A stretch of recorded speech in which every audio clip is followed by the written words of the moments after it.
I love a bit of water, right? Like a stream, a lake, a waterfall. So every day at work, I drive past this place in Nottingham called Dinosaur Cove. It's a kids' crazy golf course with dinosaurs and like a stream and a waterfall. And I'm always like, I really want to go and look at the waterfall.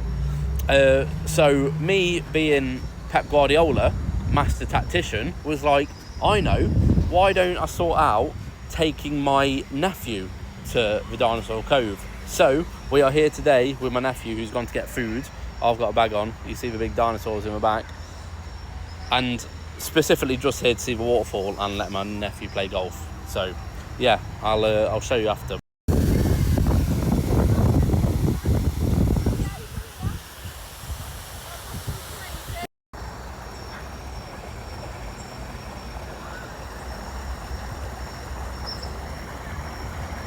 Oh, you stopped that from going in.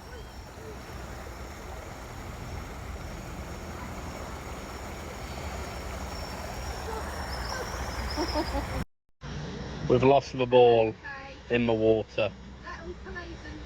Oh no. And there she goes. Aiden's lost his ball again.